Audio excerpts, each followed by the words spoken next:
मुझे ज्ञात है ज्ञानारी को कैसे पराजित करना है। मुझे तत्काल बताओ अनुज। भैया आवेशित प्रतीत होते हैं, मुझे इनके क्रोध को शांत करना होगा। मैं आपको मेरी योजना बताता हूँ, किंतु आप अकेले में ये क्या प्रशिक्षण ले रहे हैं?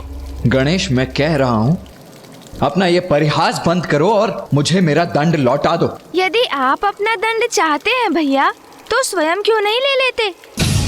लीजिए लीजिए लीजिए लीजिए।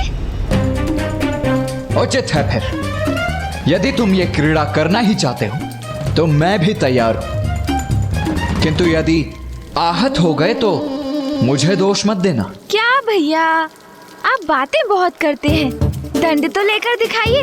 अच्छा, तो अब पकड़ कर ही दिखाता हूं।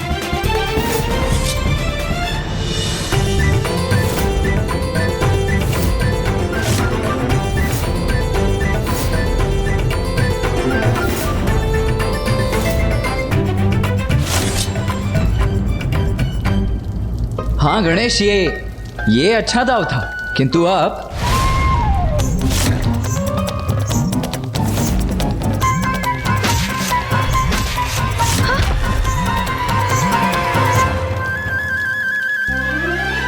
उत्तम, अति उत्तम गणेश।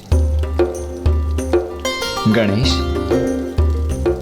मैं तुम्हारे दंड के कौशल से अत्यंत प्रभावित हुआ। तुम में गति है, चपलता भी। तुम इतनी दक्षता से गतिशील होते हो जैसे मानो तुम्हारे लिए कितना सरल है।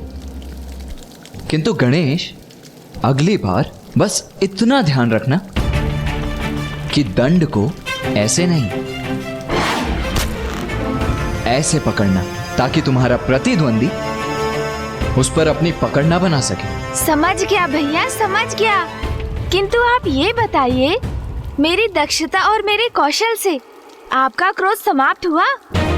गणेश, तुम मेरे अनुज हो और साथ ही मेरे प्रथम पूज्य भी।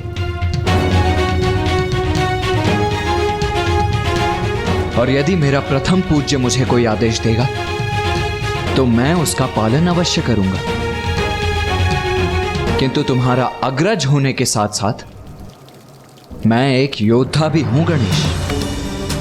इसीलिए मुझे यह ज्ञात करने का अधिकार भी है कि तुम क्यों नहीं चाहते कि हम उस उद्दंड ज्ञानारी से युद्ध करें। क्योंकि भैया, जब ज्ञानारी के पिता दुर्बुद्धि का प्राणांत हो रहा था तो उन्होंने मुझसे कहा था, मेरे बाद मेरा पुत्र तुमसे युद्ध करेगा, उसके पश्चात उसका पुत्र। ये युद्ध निरंतर चलता रहेगा। दुर्बुद्धि ने अपने पुत्र ज्ञानारी के हृदय में देवताओं के प्रति घृणा का बीज बोया। वो हमसे घृणा करता है, फिर उसका पुत्र भी ऐसा ही करेगा।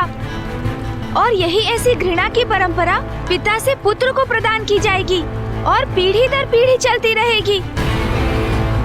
यदि इसी प्रकार उसके पिता के पुत्र और उसके भी पुत्र से ऐसे ही युद्धरत रहे तो घृणा और ये युद्ध की श्रृंखला तो ऐसे ही स्थापित रहेगी। तुम सर्वथा उचित कह रहे हो गणेश, किंतु असुरों और देवताओं के संघर्ष की परंपरा तो इतिहास के आरंभ से चली आ रही है। इसीलिए मुझे तुम्हारा आशय समझने में कठिनाई हो रही है। तुम कहना क्या चाहते हो, करना क्या चाहते हो, ये स्पष्ट तो करो। भैया, आप उचित कहते हैं। अनेक सदियों से असुरों ने देवताओं के प्रति द्वेष का ही भाव रखा है, किंतु इस परंपरा में मूल परिवर्तन लाने का, असुरों को ये समझाने का कि देवता उनके शत्रु नहीं, इसका अवसर है हमारे पास। हम उनकी घृणा को स्नेह में परिवर्तित कर सकते हैं भैया, और इसका आरंभ हम ज्ञानारी के अल्पायु पुत्र सुबोध से कर सकते हैं।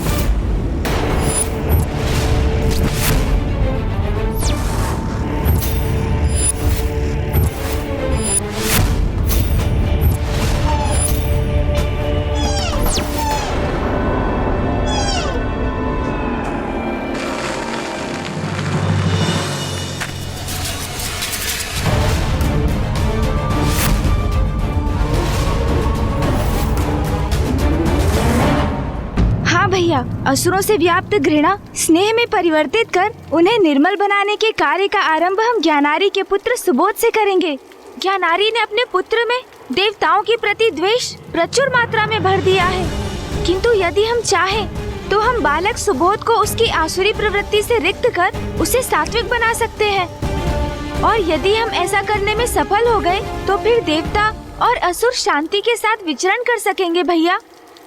गणेश, शांति से मुझे भी कोई विरोध नहीं है, किंतु किसी असुर को उसकी आसुरी प्रवृत्ति से दूर ले जाना, उसे सन्मार्ग पर चलने की प्रेरणा देना बड़ा ही विकट कार्य है। और इसमें सफलता प्राप्त करने के लिए कोई उपाय भी है तुम्हारे पास? हाँ हाँ है ना, किंतु उसका उपाय तो आप हैं भैया। ज्ञानारी के पुत्र बालक सुबोध को भी हिंसा करने में आनंद आने लगा है।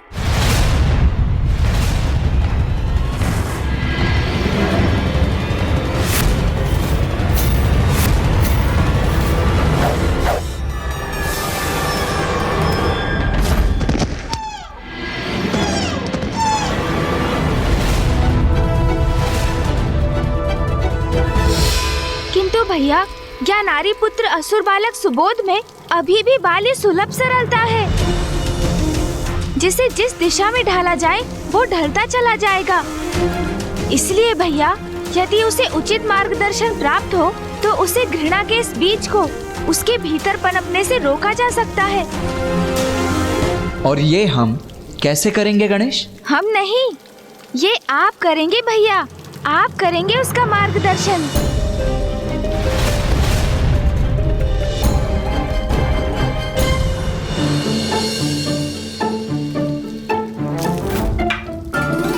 मैंने तुम्हें रुकने की अनुमति दी क्या? मुझे पाठ सिखाने चले थे असुर युवराज सुबोध को। ये बनेंगे वो भी मेरे गुरु। भैया, आप एक उत्कृष्ट गुरु हैं। आप कितने धैर्यवान हैं। अभी कुछ ही समय पूर्व हम आपस में ही उलझ रहे थे, किंतु मुझसे क्रोधित अथवा मेरे साथ स्पर्धा में बहने के स्थान पर आप मेरा ही मार्गदर्शन कर मुझे विजय की युक्ति समझा रहे थे। हाँ गणेश, ये अच्छा दाव था।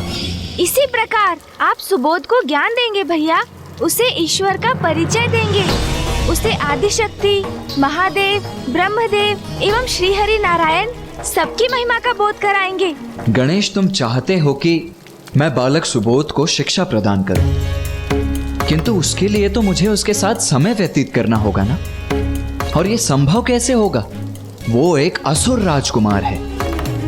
उसकी माता अपने पुत्र को किसी के साथ ऐसे कहाँ छोड़ेगी? अब युक्ति का विचार तो आप ही कीजिए भैया, मैं तो चला भोजन करने।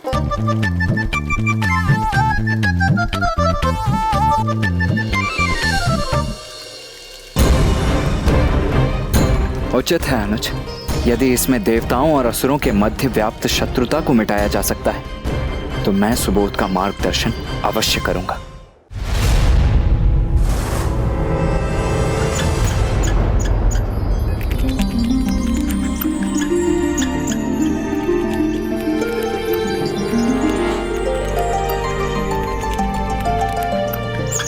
ये गिलारी यहाँ शांति से बैठ के अपना भोजन कर रही है, ये तो अनुचित है।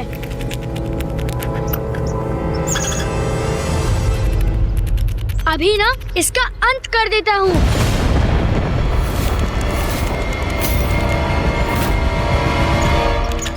अरे रुको, कहाँ भाग रही हो? रुको, अरे रुको तो, कहाँ भाग रही हो? अरे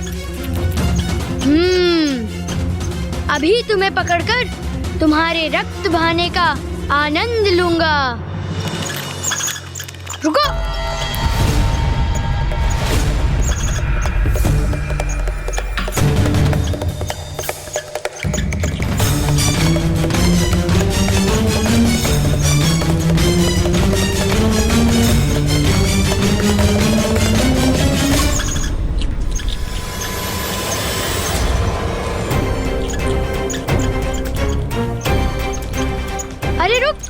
अरे ये अरे भाग गई। उस दुष्ट गिलहरी का पीछा करते करते ये मैं कहाँ पहुँच गया?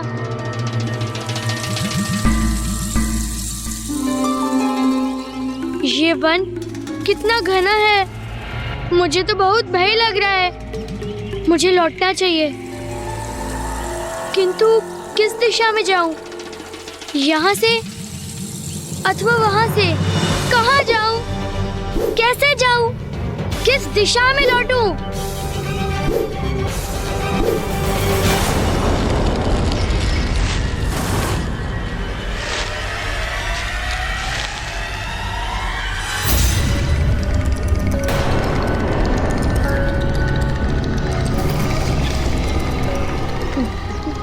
माँ!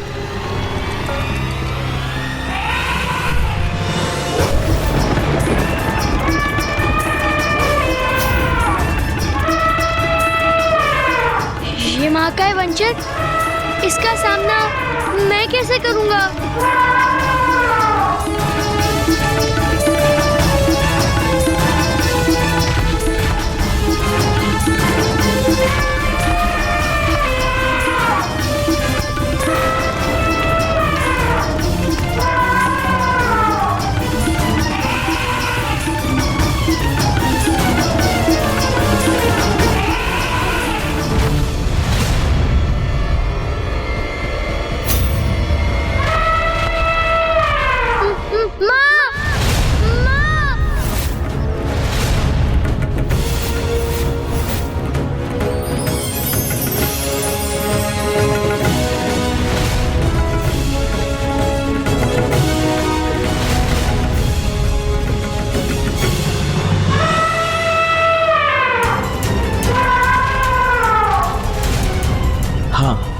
अभी उचित समय है।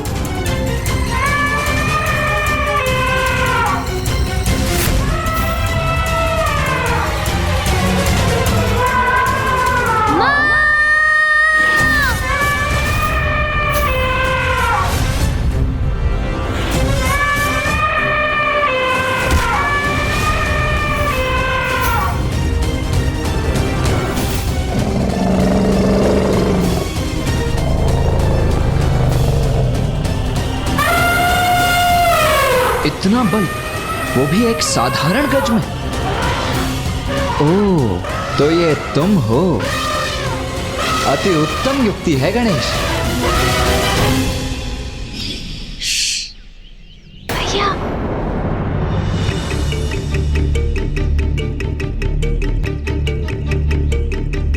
गणेश, तुम यहाँ? ओह भैया, मुझे भली भांति ज्ञात था आप सुबोध तक पहुँचने की युक्ति नहीं सोच सकेंगे। देखिए ना, आप तो अभी भी यहीं खड़े हैं, इसलिए मैं स्वयं ही यहाँ पहुँच गया, ये सोचकर कि क्यों ना आपकी सहायता ही कर दूं। अच्छा, वहाँ कैलाश में तो बड़ी बड़ी बातें कर रहे थे कि भैया युक्ति आप सोचिए, मैं तो चला भोजन करने। अब यहाँ आए बिना तुमसे रहा भी नहीं गया ना। क्या करूं भैया, अत्यंत उदार और कोमल हृदय है जो मेरा, इसीलिए आपकी कठिनाई को सरल बनाने चला आया। अच्छा, आप सचेत रहिए और आगे देखिए। क्यों? ऐसा क्या करने जा रहे हो तुम? क्या करना है ये तो उचित समय आने पर स्वतः ही आपको ज्ञात हो जाएगा भैया। बड़ी शक्ति आ गई है ना तुम में। हाँ, माँ के हाथों के बने मोदक जो खाकर आए हो, है ना? किंतु तब भी मैं तुम्हारा अग्रज ही हूँ।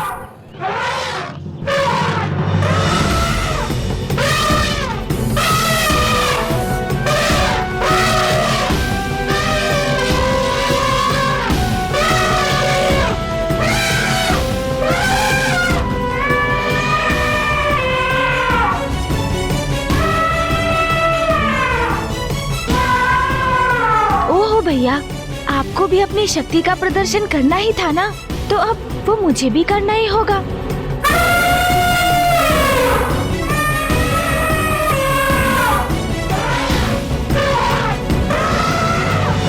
पुत्र सुबोध, आप सुरक्षित तो है ना? माँ,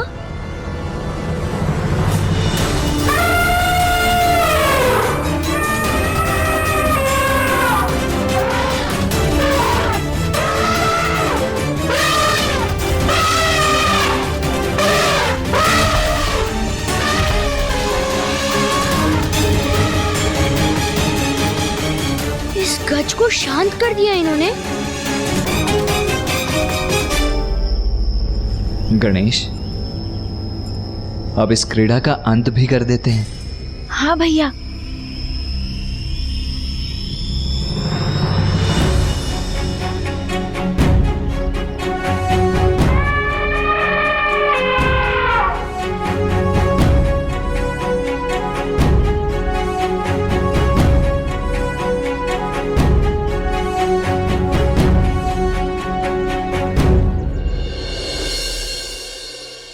कौन हो तुम?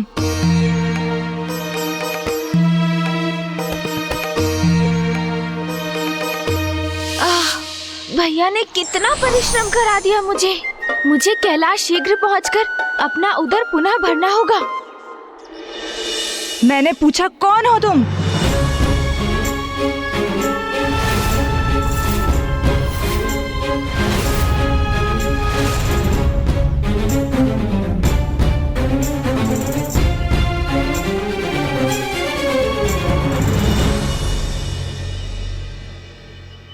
प्रश्न ये नहीं है, प्रश्न तो वो है जो मैं आपसे पूछने जा रहा हूं कि ये बालक कौन है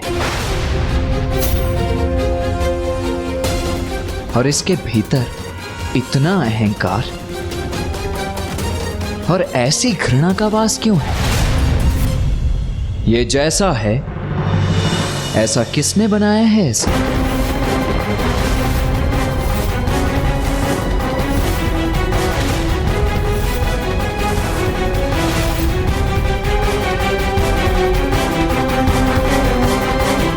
ऋषिवर, मैं असुर महारानी दकिनी हूं और ये मेरा पुत्र असुर महाराज ज्ञानारी का पुत्र है। ये मेरे प्रश्न का उत्तर नहीं है, असुर महारानी देवी दकिनी। आपने मुझे अपना पद और समाज में अपना स्थान बताया, किंतु मेरा प्रश्न तो ये था कि ये बालक कैसे गुण धारण कर रहा है, इसका व्यक्तित्व किस दिशा में जा रहा है? मेरे असुर युवराज सुबोध के व्यक्तित्व पर प्रश्न करोगे तुम? इतना दुस्साहस तुम्हारा? जब दो बड़े गंभीरता से परस्पर संवाद कर रहे हो तो बालकों को मध्य में बोलने की धृष्टता कदापि नहीं करनी चाहिए। समझ गए ना बालक?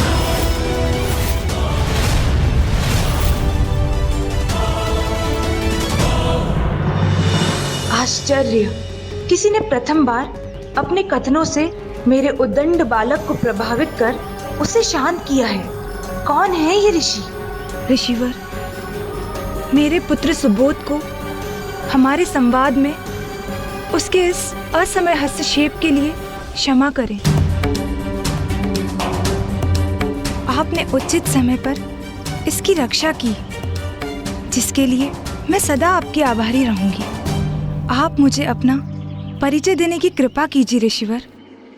बताइए मुझे, कौन है आप?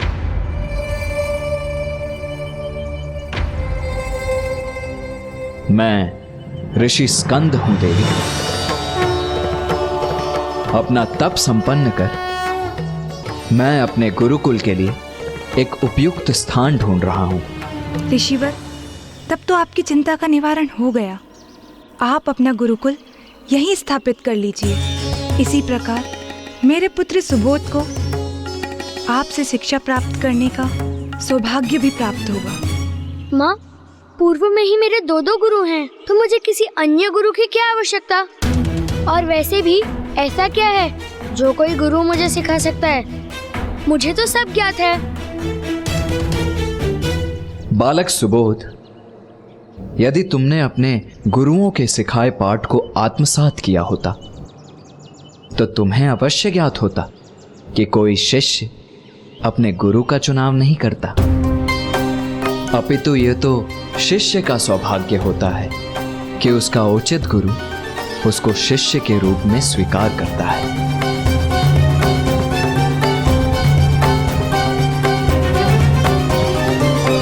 देवी, आपका पुत्र मुझसे शिक्षा प्राप्त करने के योग्य नहीं है, और यह स्थान मेरे गुरुकुल के लिए उचित नहीं है। इसीलिए अब मैं आपसे विदा लेता हूं।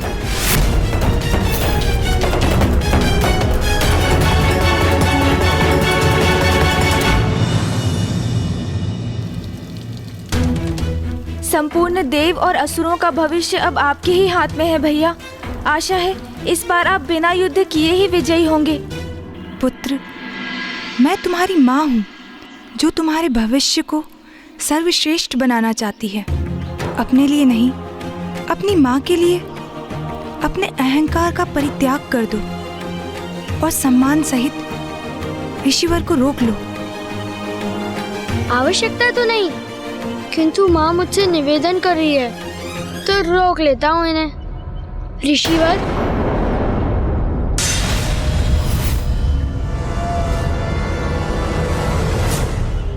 मुझे क्षमा कीजिए और कृपा कर मुझे अपने शिष्य रूप में स्वीकार कीजिए।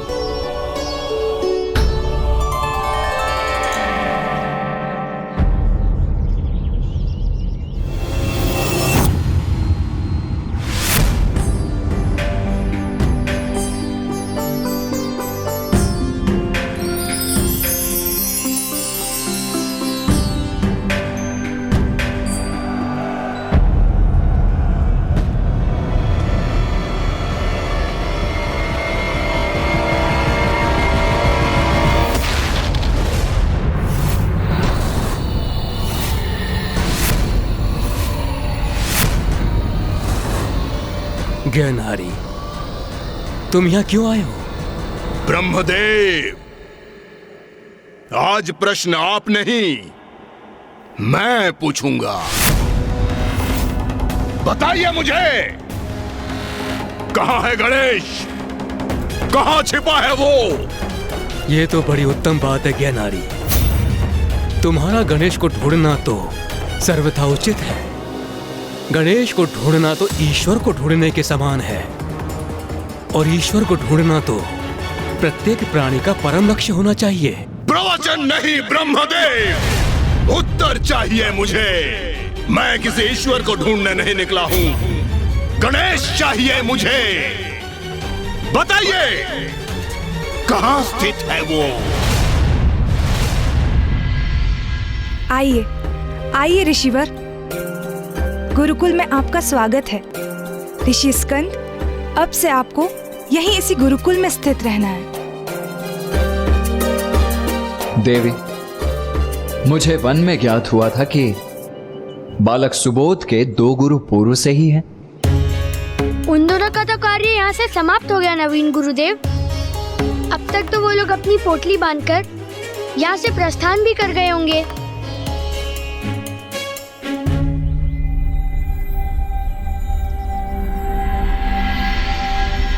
महारानी दकिनी,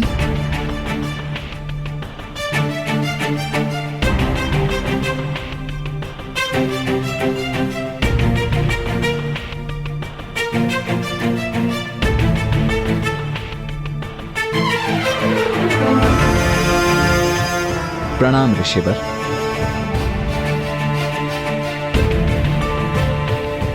प्रणाम प्रणाम। ऋषि हरित, ऋषि अद्वैत, ये है ऋषि स्कंद, जिन्होंने सुबोध को शिक्षा देने का मेरा निवेदन स्वीकार किया है। ऋषिवर, आप दोनों को कहीं प्रस्थान करने की आवश्यकता नहीं है। आप दोनों यहीं रहकर बालक सुबोध की शिक्षा में मेरा हाथ बटा सकते हैं। ऋषि स्कंद, युवराज सुबोध तो अत्यंत ही बुद्धिमान और विवेकी बालक हैं। बुद्धिमान तो मैं हूँ। 2 गुरुओं को एक साथ यहाँ से प्रस्थान करने पर विवश जो कर रहा हूँ। किंतु कदाचित हम ही उन्हें शिक्षा देने में अक्षम हैं। ऐसे किसी व्यक्ति ने इस धरा पर जन्म ही नहीं लिया जो युवराज सुबोध का गुरु बन सके। जैसे मैं इन गुरुओं को यहाँ से भगा रहा हूँ, शीघ्र ही ये नवीन गुरु भी भागते दिखाई देंगे।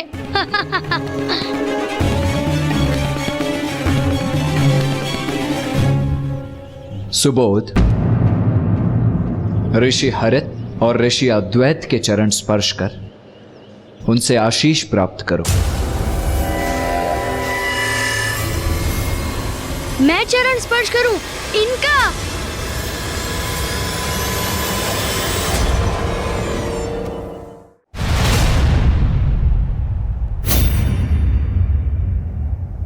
प्रिय, क्या तुम्हें यहाँ कहीं गणेश दिखाई दे रहा है?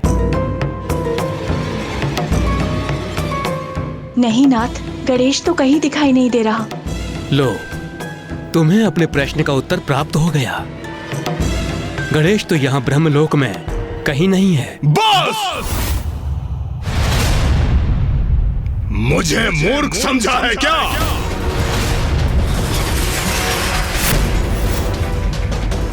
गणेश से तो मैं बाद में निपट लूंगा। वैसे भी मुझे सभी देवताओं का अंत करना है।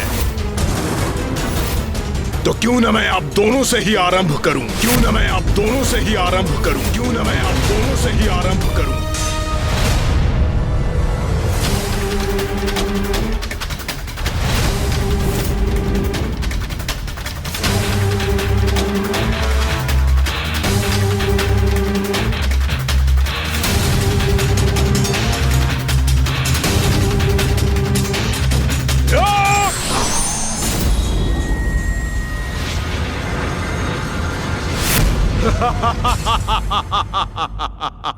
अरे वाह!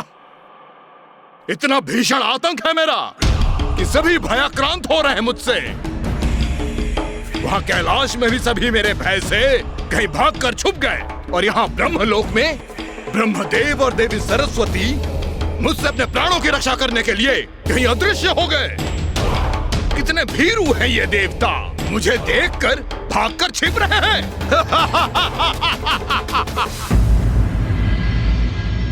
ये तुम्हारे गुरु रहे हैं, इन्होंने तुम्हें शिक्षा प्रदान की है, और अब तुम एक नवीन गुरु के साथ अपनी शिक्षा की नवीन यात्रा प्रारंभ कर रहे हो। इसीलिए अपने गुरुओं का आशीष प्राप्त करना तो तुम्हारे लिए अति आवश्यक है। आपको ज्ञात भी है आप क्या कह रहे हैं? आप मुझे, असुर युवराज सुबोध को, इनके चरण स्पर्श करने के लिए कह रहे हैं? कदापि नहीं।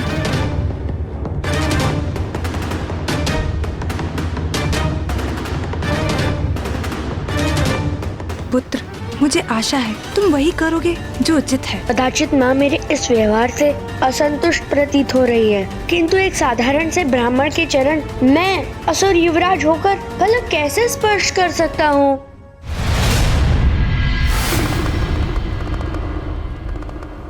पुत्र गणेश, तुम्हारे सुझाव पर हम ब्रह्मलोक से अदृश्य होकर यहाँ आ गए। पुत्र गणेश, ऐसे कितने समय के लिए दृश्य रहेंगे हम? ज्ञानारी तो तुम्हें सर्वत्र ढूंढ रहा है। बुआ जी, यदि मैं चाहूँ तो अभी मैं ज्ञानारी का वध कर सकता हूँ, किंतु उससे क्या लाभ होगा? ज्ञानारी के वध से ज्ञानारी का पुत्र सुबोध देवताओं से प्रतिशोध लेने के लिए प्रेरित होगा, हम पर आक्रमण करने आएगा, और ये परस्पर घृणा, शत्रुता, रक्तपात की श्रृंखला अनंत काल तक निरंतर चलती रहेगी। घृणा से घृणा का अंत नहीं हो सकता, वो मात्र प्रेम से हो सकता है, स्नेह से ही संभव है ये। इस घृणा को समूल नष्ट कर देने की हमारी योजना क्रियान्वित हो चुकी है, और मुझे ज्ञात है भैया उसे सफल बनाने हेतु पूर्ण रूप से प्रयास करेंगे।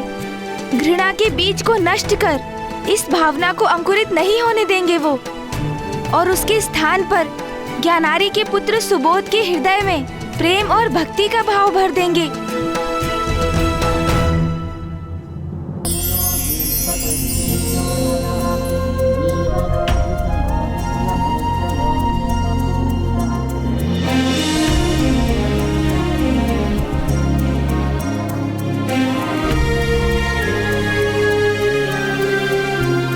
सम्यार्थ रहो, संपन्न रहो, समृद्ध रहो।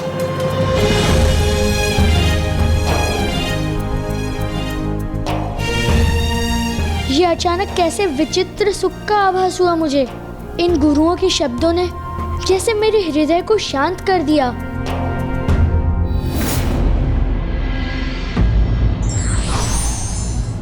परिस्थिति को अपने अनुकूल बनाने के लिए हमें योजना बनाकर ही कार्य करना चाहिए।